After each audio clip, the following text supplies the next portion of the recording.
The Castlevania titles have a long and storied history of many releases across multiple console generations. It started as a 2D side-scroller before eventually moving into 3D polygons. When I played the NES games, I fell in love instantly with its gothic vibe and excellent gameplay. When it moved into the 16-bit era, I played every release numerous times, and those games would all be on a favorites list if I ever made one. When the PlayStation Symphony of the Night released, Castlevania expanded to include elements of a few different genres and elevated the experience to an entirely different level. Put simply, it was one of the finest games released on that platform. The series hit a speed bump for me when it moved to 3D on the Nintendo 64. I can't say I enjoyed that gameplay very much, and no matter how many tries I gave it, I never felt like it was a real Castlevania game. Even the follow-up on the Nintendo 64, Legacy of Darkness, failed to grip me as the 2D games had done before. But I have to confess, when Konami revealed it was working on a 3D Castlevania for the Sega Dreamcast, I was extremely excited at the prospect. With the power that system had, surely Konami could give me the Castlevania feeling I had been craving in 3D. In this episode, we will go back and take a look at Castlevania Resurrection, the cancelled Dreamcast game that never was. What happened? Why did Konami put the axe to it? And was the demo magazines played at E3 any good? Let's find out.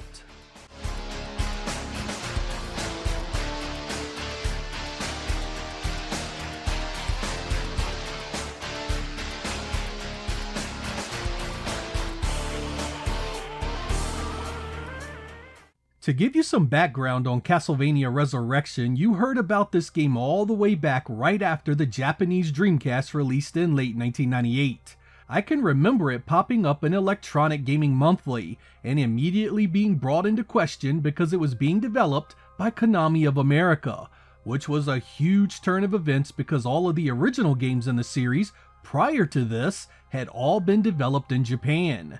The idea of Western-developed Konami franchises were usually met with concern because games like Contra had been treated so poorly. But early magazine scans didn't look so bad. The game was to star Sonia and Victor Belmont as they battled Dracula and his female partner, a vampire herself. Because this new adversary upset the balance of good and evil by bringing Dracula back, Sonia and Victor are pulled from two different time periods to set things right. Taking place in 1666, you embark on the most important adventure to date. Should Dracula and the Countess succeed, they will undo the very legacy that allowed the Belmont clan to protect the world for countless generations. Yep, the setup was sound enough, and it was an interesting premise for Castlevania. Clearly, the resurrection in the title was not just about Dracula, but also Sonia Belmont. All throughout 1999, we received various updates in the forms of screenshots, an E3 demo that magazine editors got to play, and the eventual news that the game was pushed back a few times. By early 2000, it was reported that Konami had cancelled the project completely, and so ended the dreams of many a Sega fan. And for years, that was all there was to it. We heard rumblings from a former artist on the project that Konami had simply lacked any faith in the Dreamcast platform. We also heard that Konami thought the project was in poor standing, turning it over to their Japanese Kobe studio, who would comment, and I quote, "It would be better to restart development from scratch than continue with what they had." Fortunately, in 2021, a beta version of the game was preserved and released to the public. For the very first time, those excited for Castlevania Resurrection all those years ago could play it for themselves. The demo here includes multiple levels that can be accessed from the start button. This is supposed to be a pre-E3 1999 build of the game, so needless to say, it's very unfinished. The first area you can explore is the courtyard, a very basic series of buildings and pathways populated by a few of the different enemies the game offers. There's ghosts, wizards, skeletons, and bone towers for you to whip into submission. You can also use sub-weapons like axes, throwing knives, holy water, and boomerangs. As with other games in the series, you collect hearts as a form of ammunition. There are charge attacks for both your whip and your items. Hold the button, watch that charge gauge, and unleash an extra attack. The whip goes into a flurry-style combo. The knife bursts into many. so on and so forth. You can also hold a button to duck and attack low, which can be useful for a few of the enemies. The game is set up to be quite liberal with the amount of damage you can take. Since I was just messing around and seeing how the mechanics felt, I was eating attacks left and right, with it taking quite some time to fell me. The other stages offer varying degrees of interactivity. The stairs has you fighting up a large staircase while floating enemies blast you with constant magical attacks. The hall features a small area that involves some platforming and an open room where more floating magical types are unloading on you. Corridor is basically you running for your life from a giant three-headed snake.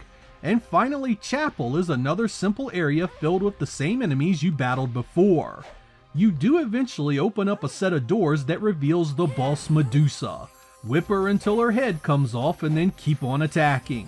The prototype here has numerous issues thanks to its unfinished state. You can fall through floors, you can disappear inside walls, no pit or environmental deaths have been implemented, and I couldn't get the corridor stage to load on real hardware no matter what I tried. It does run well on the emulators I tried, such as Redream. I want you to keep everything I just said in mind, because what I have to say next needs it for reference.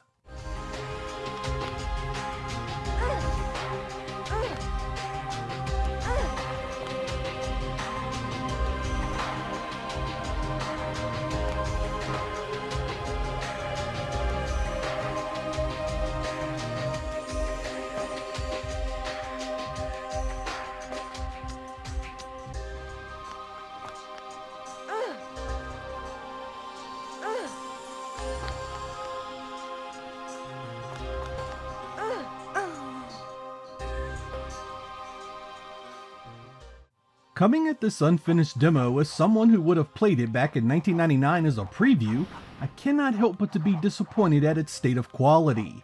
Yes, this is an unfinished game.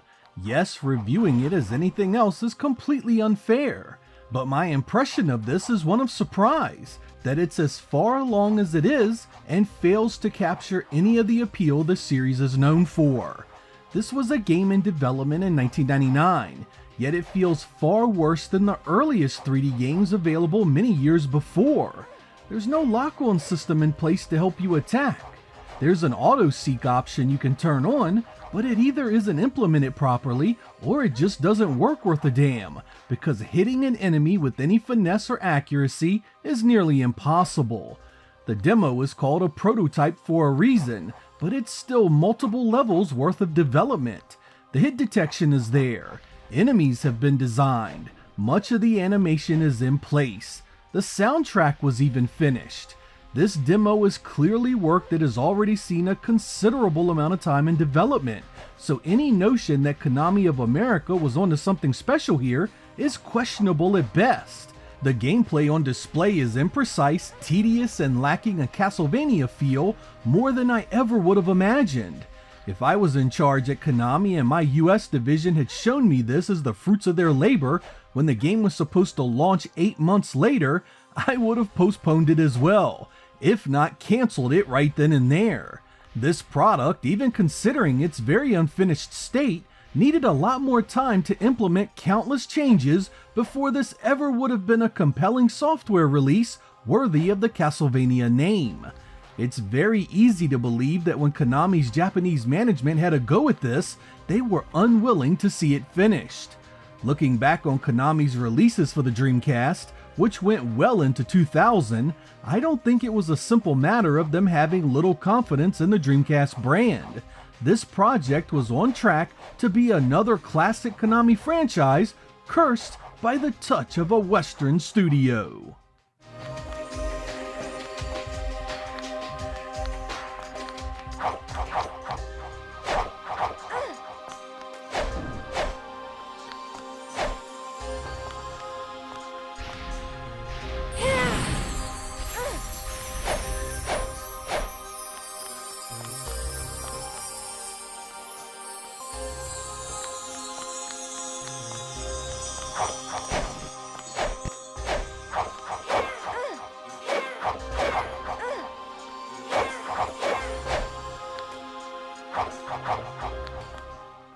Now, some of you are likely sitting there saying, man, you are way too hard on this, it's an unfinished demo.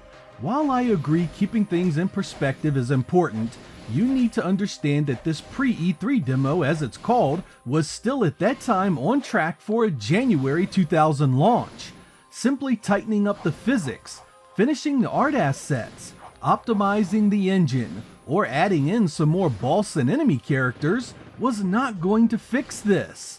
What's here is so fundamentally shallow and lacking substance, you would have needed a miracle to turn it around. Was a miracle possible? Maybe. There have been other games that have come together in a pretty big way in the final months of development, but after spending time with what I played here, I just have no confidence that that would have been the case. Konami of America did not have a track record of great software releases to deserve that type of confidence. What is here is so mind-numbingly simple, so vanilla in its execution. Is there really anything to build on? Was there enough here for any kind of solid foundation? I've been through this demo a dozen times asking myself that very question. When I first played this, I wanted, at the very least, to see the building blocks in place of a potentially good game. I wanted to see mechanics that showed promise, stage and enemy design that was interesting. But the only thing I came away thinking that was even at this prototype stage, this very much deserved to be cancelled. I genuinely applaud the developers for shooting for a raw action game in 3D. It's a direction that would have made me enjoy the Nintendo 64 games more, I think. But even as early as it is, I feel this Castlevania Resurrection prototype was so far off the mark, it would not have been anything more than a shallow representation of something I expected a lot more from. Not so dissimilar from previous games Konami had moved over to polygons. I'm Sega Lord X. Thank you guys for watching, and I will catch you next time.